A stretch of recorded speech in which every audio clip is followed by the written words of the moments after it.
कहते हैं इतिहास के पन्नों में नाम उन्हीं का लिखा जाता है जो कुछ ऐसा कर जाते हैं जो बहुत कम लोग कर पाते हैं। लेकिन कुछ लोग ऐसे भी होते हैं जो सिर्फ नाम नहीं एक मिसाल बन जाते हैं। उनके जैसा फिर कोई कभी नहीं होता और उनका नाम इतिहास में हमेशा के लिए अमर हो जाता है। ऐसे ही एक साथी की कहानी है जो न केवल वीरता का प्रतीक था बल्कि अपनी वफादारी और साहस के लिए मशहूर हुआ। यह साथी इंसान नहीं बल्कि महाराणा प्रताप का अद्वितीय घोड़ा चेतक था। यूँ तो कह सकते हैं कि चेतक महज एक घोड़ा था, लेकिन ऐसा कहना उसकी वीरता के साथ अन्याय होगा। चेतक ने वह कर दिखाया जो आज भी इतिहास के पन्नों में सुनहरे अक्षरों में लिखा गया है। यही कारण है कि श्याम नारायण पांडेय जैसे महान कवि ने भी उसकी तारीफ में ये पंक्तियाँ लिखी हैं। रण बीच चौकड़ी भर भर कर चेतक बन गया निराला था, राणा प्रताप के घोड़े से पड़ गया हवा का पाला था। वो आगे लिखते हैं कि आगे नदियाँ पड़ी अपार, घोड़ा कैसे उतरे पार, राणा ने सोचा इस पार, तब तक चेतक था उस पार। चलिए आज के इस वीडियो में महाराणा के इस वफादार घोड़े के बारे में स्टार्टिंग से जानते हैं। तो कहानी शुरू होती है जब गुजरात की तपती धूप में रेगिस्तानी मैदानों से एक घोड़ा व्यापारी महाराणा प्रताप के दरबार में आया। उसके पास 3 अनोखी काठियावाड़ी नस्ल के घोड़े थे जिसका नाम वो चेतक,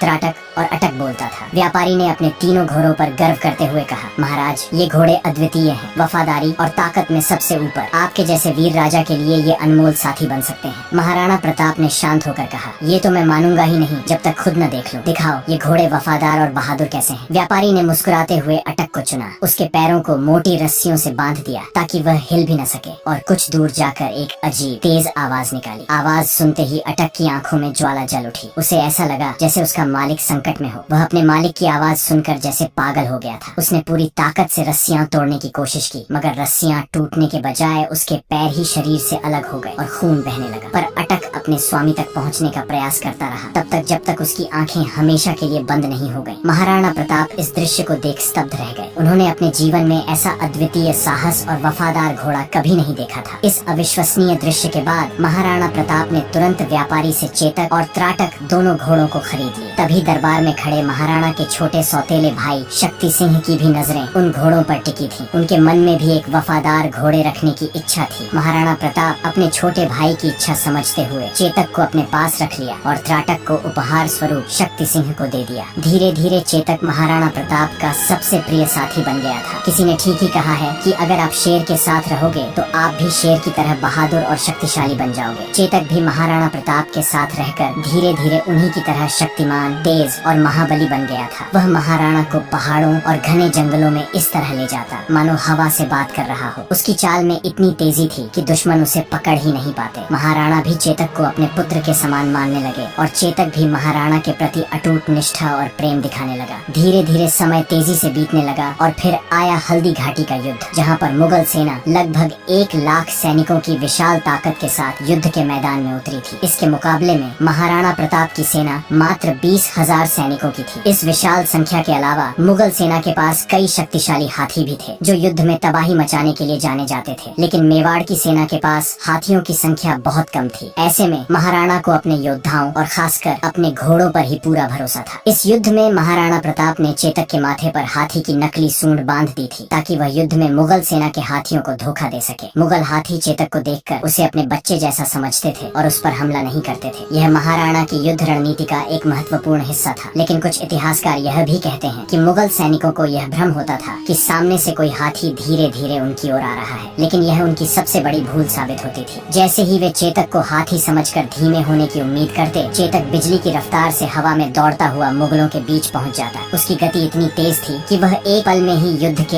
एक छोर से दूसरे छोर तक पहुंच जाता और मुगलों को चकमा देते हुए उन्हें धूल चटा देता। इसी युद्ध ने चेतक को इतिहास के सुनहरे पन्नों में महान घोषित कर दिया, क्योंकि इस युद्ध में चेतक और महाराणा का साथ ऐसा था मानो दोनों एक दूसरे के विचारों को बिना कहे समझ लेते हों। चेतक न केवल महाराणा के इशारों को पढ़ लेता बल्कि उनकी सुरक्षा के लिए अपनी रणनीति खुद तैयार कर लेता था। इस युद्ध के मैदान में महाराणा ने अगला कदम सोचा भी नहीं होता, चेतक पहले ही उसका अंदाजा लगाकर उसे पूरा करने के लिए तैयार रहता था। चेतक की ताकत और सहन शक्ति की अंदाजा आप इससे लगा सकते हो कि वह महाराणा प्रताप के साथ 81 किलो का भाला, 72 किलो का छाती का कवच, 25-25 किलो की 2 तलवारें और खुद महाराणा का 110 किलो का वजन लेकर युद्ध भूमि में ऐसे दौड़ता मानो हवा को भी मात दे रहा हो। उसकी गति इतनी तेज थी कि दुश्मन उसकी चाल को पकड़ ही नहीं पाते थे। एक पल में वह एक ओर होता और अगले ही पल दुश्मनों के घेरे को चीरता हुआ दूसरी ओर पहुंच जाता। इस युद्ध में मानो चेतक आग उगल रहा था। तभी महाराणा प्रताप ने उसकी लगाम खींचते हुए कहा, चेतक, आज हमें उस मान सिंह तक पहुंचना है। मैं यहाँ बता दूं कि मान सिंह इस युद्ध में मुगलों के सेनापति था। वह भी एक राजपूत था जिसके बुआ या आमेर के सहजादी हरकाबाई से अकबर ने शादी कर लिया था। चेतक ने महाराणा के शब्दों का मानो कोई उत्तर न दिया, बस एक झटका लिया और हवा से बातें करने लगा। अपने माथे पर बंधी नकली हाथी की सूंड के कारण मुगल सेना पहले ही भ्रम में थी। कोई समझ ही नहीं पा रहा था कि ये हाथी इतनी गति से कैसे आगे बढ़ सकता है। जैसे ही चेतक ने मुगल सेना की कतारों को भेदते हुए महाराणा को मान सिंह के करीब ला खड़ा किया, वह अपने पिछले पैरों पर खड़ा हो गया और अपने अगले दोनों पैरों को मान सिंह के हाथी के सिर पर टिका दिया। मानो चेतक के भीतर भी वही ज्वाला जल रही थी जो महाराणा की आंखों में थी। महाराणा प्रताप ने पूरी ताकत से अपनी भाला उठाई और मान सिंह की ओर निशाना साधा, लेकिन ठीक उसी क्षण मान सिंह हाथी के हौदे में छिपकर बच निकला, लेकिन उसका महावत मारा गया। फिर चेतक ने जैसे ही अपने पैर जमीन पर रखने की कोशिश किया, तभी मान सिंह के हाथी की सूंड में बंधी तलवार से चेतक का एक पैर गंभीर रूप से कट गया। इसका फायदा उठाकर मुगलों ने महाराणा को चारों ओर से घेरने का प्रयास शुरू कर दिया। महाराणा भी युद्ध में लड़ते लड़ते अब बुरी तरह से घायल हो चुके थे और उनकी स्थिति गंभीर हो रही थी। इस नाजुक समय में झाला मन्ना, जो महाराणा प्रताप से काफी मिलते जुलते थे और लगभग उनकी जैसी कदकाठी रखते थे, तुरंत महाराणा के पास आए। उन्होंने कहा, महाराणा, आप इस युद्ध को छोड़कर चले जाएं, क्योंकि युद्ध तभी जीते जा सकते हैं जब राजा जीवित रहें। मेवाड़ को आपकी जरूरत है, आपका जीवित रहना अत्यंत आवश्यक है। महाराणा प्रताप पहले तो जाने में संकोच कर रहे थे, लेकिन चेतक की हालत देखकर उन्होंने अपना मुकुट और सिर से राज चिन्ह उतारकर झाला मन्ना को सौंप दिया। इसके बाद वे घायल चेतक पर चढ़कर रणभूमि से जंगल की ओर चल पड़े। इधर रणभूमि में मुगलों को भ्रम हो गया और उन्होंने झाला मन्ना को ही महाराणा समझकर उन पर हमला कर दिया। झाला मन्ना ने अद्वितीय साहस का परिचय देते हुए मुगलों का सामना किया और अपने प्राणों की आहुति देकर अंतिम क्षणों तक मुगलों को रोके रखा, ताकि महाराणा प्रताप सुरक्षित रह सके और मेवाड़ की लड़ाई जारी रह सके। इधर चेतक अपने घायल पैरों के साथ महाराणा को मुगलों से दूर ले जाने के लिए पूरी ताकत से भाग रहा था। वह अपने घाव के दर्द से कराह रहा था, लेकिन उसकी गति में मानो कोई कमी नहीं थी। ऐसा लग रहा था जैसे वह अपने स्वामी को सुरक्षित रखने की जिद में हवा से बातें कर रहा हो। पीछे मुगलों का कुछ दल लगातार पीछा कर रही थी। तभी एक मुगल सैनिक ने चेतक के घायल पैर पर एक भला फेंका, जिससे चेतक की चोट और भी गंभीर हो गई। इसके बावजूद चेतक ने महाराणा को छोड़ने का नाम नहीं लिया और अपने अंतिम बल के साथ दौड़ता रहा। रास्ते में अचानक एक 26 फीट गहरा नाला आ गया। महाराणा के मन में एक पल को लगा कि अब शायद बचना मुश्किल है। यहीं पर श्याम नारायण पांडेय जी ये लाइन लिखते हैं कि आगे नदियां पड़ी अपार, घोड़ा कैसे उतरे पार। राणा ने सोचा इस पार, तब तक चेतक था उस पार, लेकिन तभी चेतक ने अपनी जिंदगी की सबसे बड़ी छलांग लगाई।